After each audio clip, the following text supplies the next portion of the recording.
बड़ी खबर आपको बता दें, 15 अगस्त से पहले आसमान पर आतंक मंडरा रहा है। भारत में दर्जनों बम धमाकों के आरोपी यासीन भटकल को जेल से छुड़ाने के लिए आतंकी प्लेन हाईजैक की साजिश रच रहे हैं।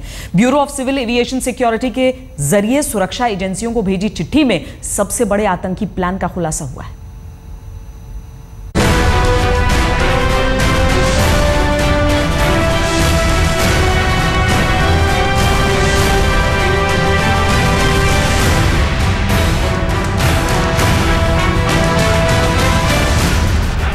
पाकिस्तान के कराची में दाऊद इब्राहिम के घर से बेहद करीब यानी इंडियन मुजाहिदीन के हेडक्वार्टर में रची जा रही है हिंदुस्तान के लिए एक बेहद खौफनाक साजिश।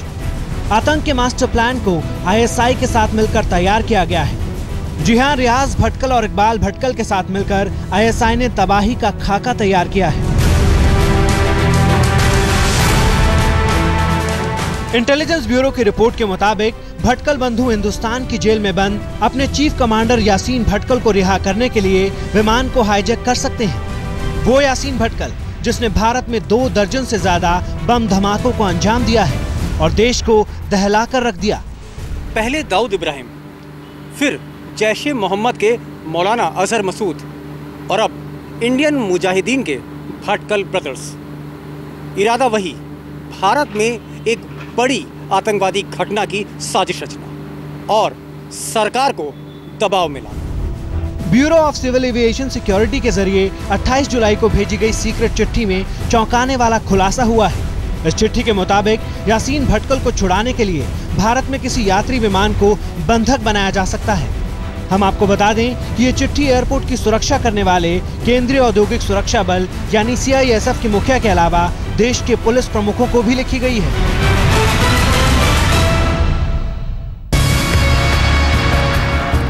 हिंदुस्तान की कैद से यासीन भटकल को रिहा कराने के लिए इंडियन मुजाहिदीन ने पाकिस्तान की खुफिया एजेंसी ISI के साथ साजिश का जो प्लान बनाया है, उसके हिसाब से भारत के किसी छोटे हवाई अड्डे से छोटे हवाई यात्री विमान को हाईजैक करके सरकार पर रिहाई का दबाव बनाया जाएगा।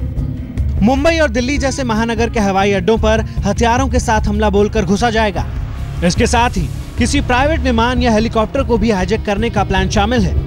खुफिया विभाग से यह भी सूचना मिली कि साजिश में आत्मघाती आतंकियों की मदद ISI के जरिए लश्कर-ए-तैयबा दे सकता है। यासीन भटकल की गिरफ्तारी के बाद भी इंडियन मुजाहिदीन का नेटवर्क पूरे महाराष्ट्र में बेहद मजबूत है। उसकी गिरफ्तारी के बाद से लगातार खुफिया एजेंसियां सुरक्षा एजेंसियों को चेताती रही हैं कि इंडियन मुजाहिदीन उसे हिंदुस्तानी जेलों से रिहा कराने की हर मुमकिन कोशिश कर सकता है और 15 अगस्त के ठीक पहले इस चेतावनी को सुरक्षा एजेंसियों ने बेहद गंभीरता से लिया है। मंसूबे साफ हैं। तबाही का षड्यंत्र कितना गहरा और बड़ा है, ये ISI और इंडियन मुजाहिदीन का एक साथ आना ही जाहिर करता है। आपको याद होगा IC-814 हाईजैक कांड। तो क्या इंडियन मुजाहिदीन ठीक उसी तरह की साजिश को अंजाम देना चाहता है जैसे कि हिंदुस्तान की जेल में बंद जैश-ए मोहम्मद के आतंकवादी मौलाना अजहर मसूद को रिहा कराने के लिए रची गई थी? आतंक का ये घातक प्लान बेहद बड़ा है, लेकिन इस बार सुरक्षा एजेंसियां बेहद चौकन्नी और चौकस हैं। अक्षय सिंह के साथ दीपक शर्मा, दिल्ली, आज तक। आसमान में प्लेन हाईजैकिंग से आतंकी साजिश रच रहे हैं तो जम्मू कश्मीर की जमीन पर आतंकियों ने एक टैक्सी को हथियार बना लिया है। 4 संदिग्ध आतंकियों ने रामबन से टैक्सी हाईजैक कर ली है। एजेंसियों को डर है कि कहीं 15 अगस्त पर लापता कार से आत्मघाती हमले की कोशिश न हो।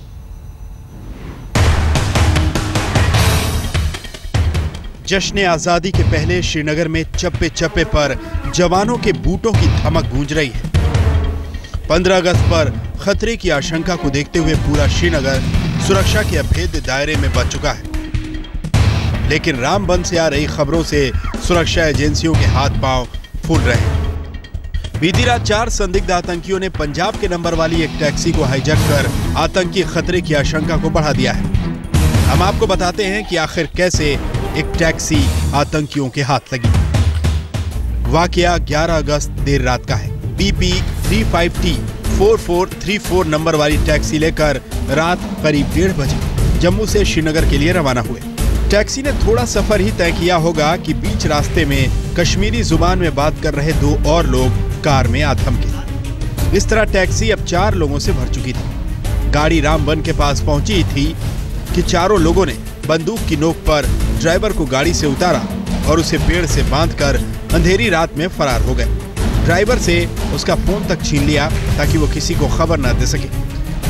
अगली सुबह सीआरपीएफ की पेट्रोलिंग पार्टी ने पेड़ में बंधे ड्राइवर को आजाद किया और आतंक की टैक्सी की खबर पुलिस और सरकार तक पहुंची। यही लूटी हुई टैक्सी और उसके चारों सवार आतंकी हमले के अंदेशे की वजह बने हुए हैं।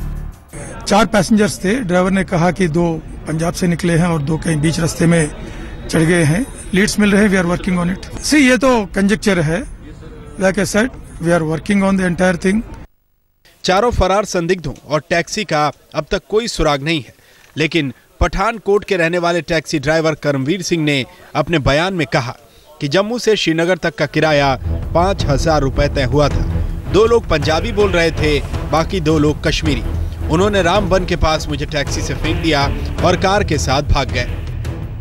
आतंकी इससे पहले भी चोरी की गाड़ियों को आत्मघाती हमले के लिए इस्तेमाल कर चुके हैं। सूत्रों के मुताबिक संदिग्धों का ताल्लुक पाकिस्तान से हो सकता है और वो लूटी गई टैक्सी से किसी आतंकी अटैक को अंजाम देने की कोशिश कर सकते हैं या फिर किसी बड़े ब्लास्ट की। श्रीनगर से जम्मू तक टैक्सी की खोज के लिए पुलिस ऑपरेशन भी छेड़ चुकी है। 15 अगस्त से एक दिन पहले तक पुलिस के हाथ खाली हैं। चारों संदिग्ध आतंकी अभी भी फरार हैं। अशरफ वानी, श्रीनगर, आज तक।